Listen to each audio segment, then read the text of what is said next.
Quando eu falo de esperança, eu vou estar pensando especificamente desculpa, me enrosquei. Quando eu falo de esperança, eu vou estar pensando especificamente no resultado esperado, né, entre aspas, no resultado previsto, no que eu espero que seja o resultado de uma variável aleatória. Então, quando eu falo de esperança aqui, pensem já em esperança de uma variável aleatória, vamos chamar de x aqui, minha variável aleatória, tá? Que lembrem, é uma funçãozinha, né, que leva os resultados em algum valor. E o que é a esperança?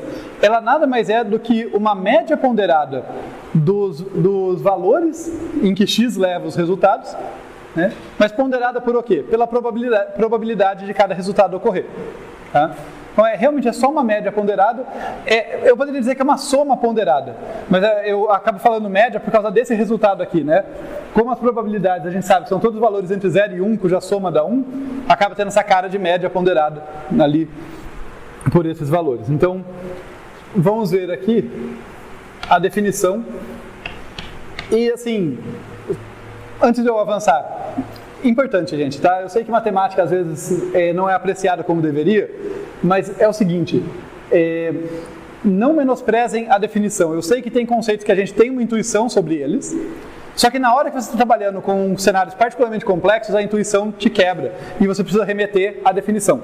Tá? Seja a definição do que é um espaço amostral, do que é um evento, e aqui no caso do que é esperança. Tá? Então, assim, é importante ter essas definições com clareza, porque na hora que eu quero provar um resultado mais complicado, eu preciso dela bem definida, senão a coisa entorta. Tá? Então, eu tenho aqui que a esperança de x vai ser o somatório aqui, para cada valor que o x pode obter, então, para cada resultado aqui no nosso universo, cada resultado que faz parte do nosso universo, eu vou ter o XR ponderado pela probabilidade do R ocorrer. Então, esses aqui são os valores da minha variável aleatória, essa é a probabilidade dele ocorrer, e aqui nós temos a nossa esperança.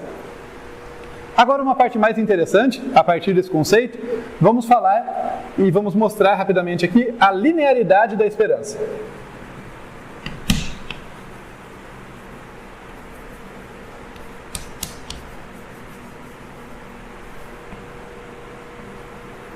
Que é uma propriedade bastante importante dela, tá? Que a gente vai usar, inclusive.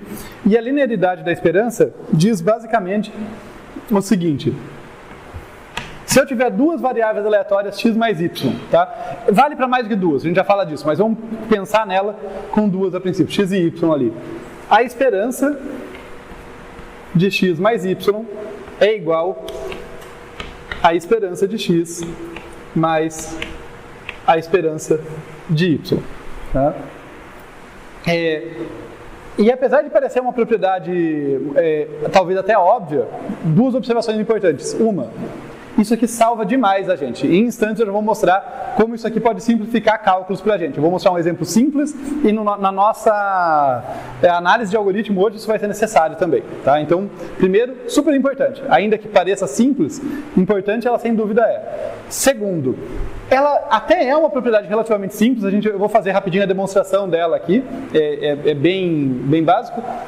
Mas definitivamente ela não é óbvia no sentido que outras características de variáveis aleatórias, por exemplo, a variância de uma variável aleatória, que eu não vou entrar aqui, tá? Pode ficar tranquilo. Mas a variância de uma variável aleatória não respeita isso.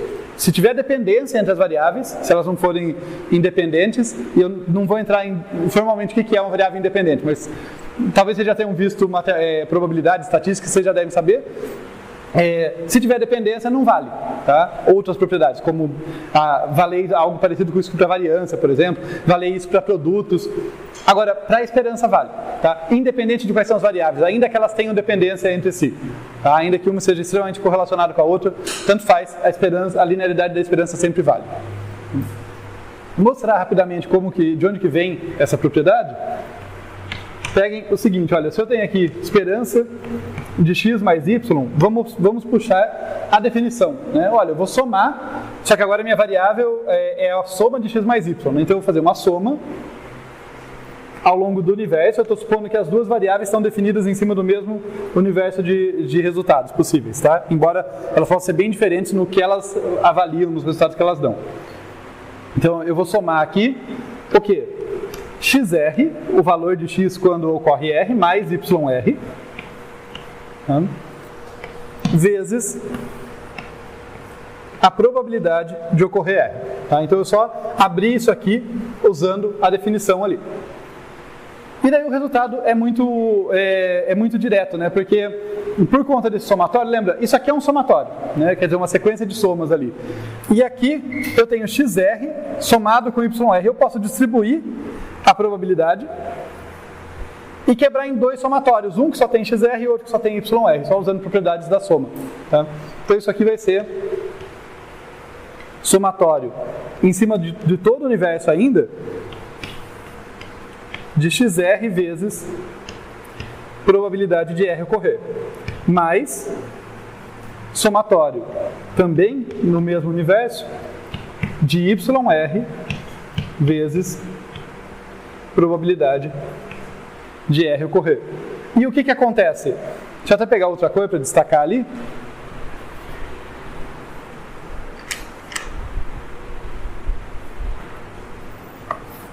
Isso aqui vai ser igual a esses dois somatórios, só que quando eu remeto à definição, isso aqui nada mais é do que a esperança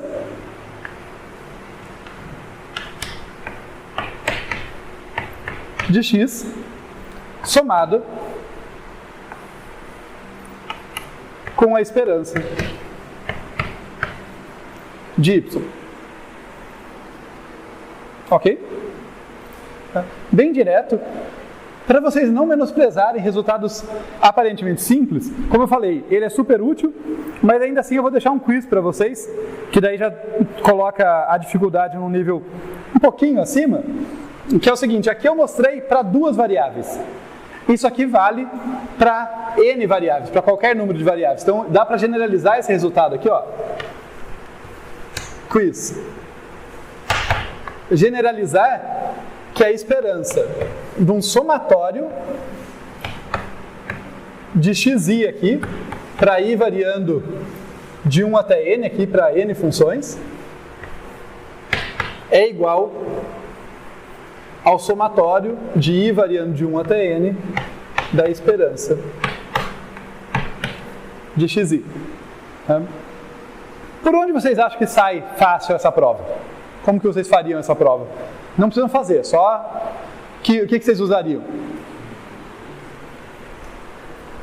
Você separa, coloca o somatório, soma ele com o somatório. Fala de novo, perdão? Você separa para ver o somatório, soma ele com o próprio somatório. Porque você vai fazer isso. Isso que você descreveu é exatamente o passo.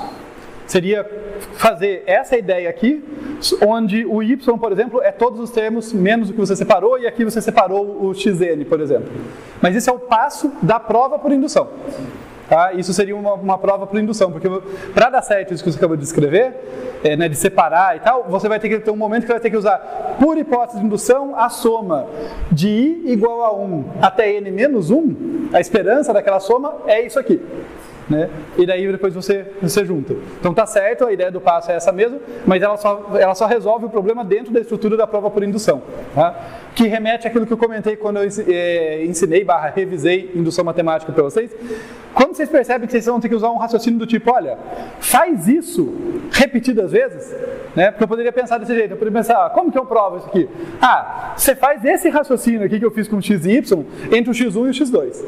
Daí vale para o x1 e x2, agora você faz entre o x1 e o x2 mais o x3. Daí você faz x1, x2, x3 mais x4. Eu teria que ficar repetindo o mesmo argumento. Isso aí o que você faz? Você supõe por hipótese de indução que vale até o n anterior, até o n menos 1, e faz o passo uma vez só, que é essa descrição. Tá? Então é um exercício ali para generalizar. A lógica é essa, mas é um bom exercício para usar indução novamente. Tá legal. Ainda não acabou, gente, só porque temos dois cenários aqui, né? E eu acho que vale a gente calcular a esperança deles, tá? Então, só colocar isso aí pra gente arrematar. Deixa eu pegar aqui. questão para variar, para mim, é espaço, né? Então, olha só, temos a definição ali, mostramos a linearidade da esperança, que é uma propriedade super importante. Vamos ver aqui, se eu tiver, agora não vai ser esse x, ele indicava se era par ou não, né? Perdão, esse x aqui. Eu vou fazer outra coisa, então eu vou até apagar esse pedacinho, porque eu vou fazer algo um pouco diferente, que vai ser conveniente para mim. Eu vou ter aqui um x, tá? Que é o resultado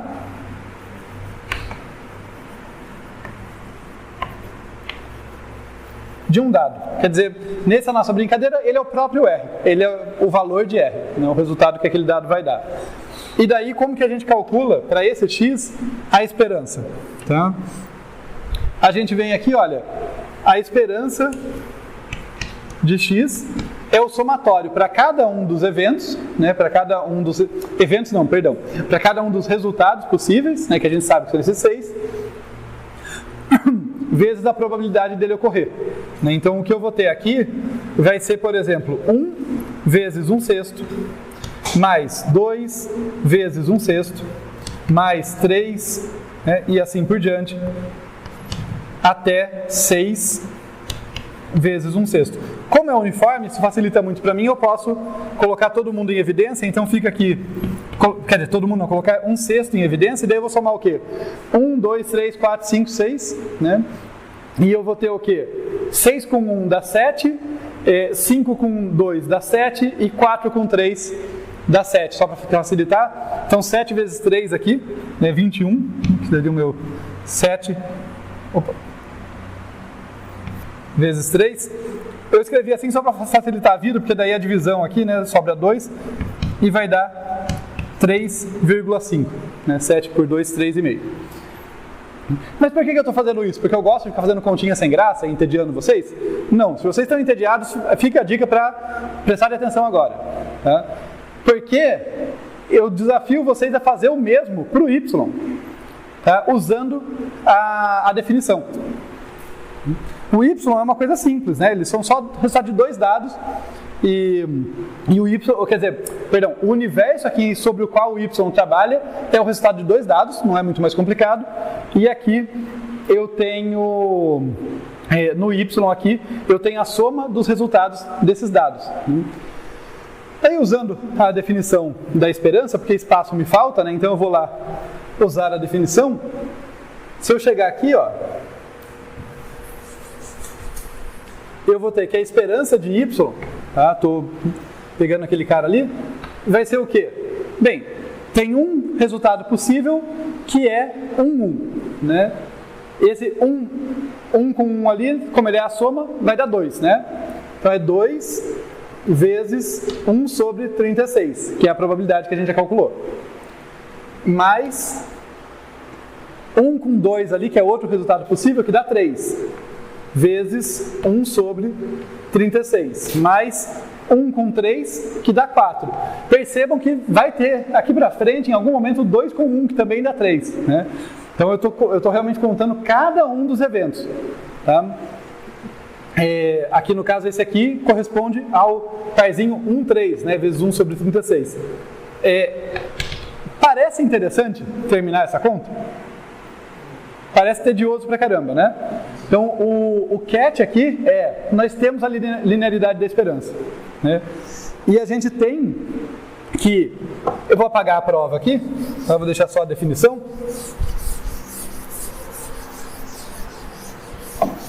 A esperança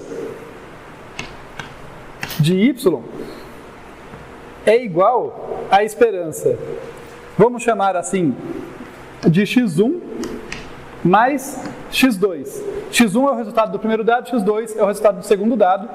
Então eu posso definir y é x1 mais x2. Ele é a soma dos resultados dos 2 dados por definição. É isso que a gente escreveu aqui de outra forma, né? Ele é a soma dos resultados dos dados. Se x1 é o resultado do primeiro dado, x2 é do segundo, isso aqui vem da definição. Então, esperança de y é a esperança de x1 mais a esperança de x2 pela linearidade da esperança. E eu recomendo muito que vocês peguem esse hábito de assim, quando vocês vão usar uma propriedade, seja a hipótese de indução numa prova por indução, seja aquela linearidade da esperança, coloca, olha, por que essa passagem vale, tá? Nem toda passagem é óbvia, muitas não são. Então sempre coloca, olha, usando a linearidade da esperança, eu sei que isso é a mesma coisa que e de x1 mais e de x2. E daí eu tenho que e de x1 e e de x2 vai ser igual ao e de x que a gente já calculou, né? O primeiro é o resultado do primeiro dado, o segundo dado, mas os dados são iguais, né? Então a média deles vai ser 3,5. E a gente vai ter aqui então 3,5 mais 3,5, que dá 7. Tá? Como eu comentei, foi só um exemplo para a gente ver como, mesmo numa situação tão simples, essa propriedade da linearidade da esperança já nos evita ter que calcular aqueles 36 eventos de resultados diferentes. Né? Fica muito mais fácil fazer usando a linearidade. Só que lembrem, ó, a linearidade vale para um monte de variáveis, para a soma de muitas variáveis, não só de duas.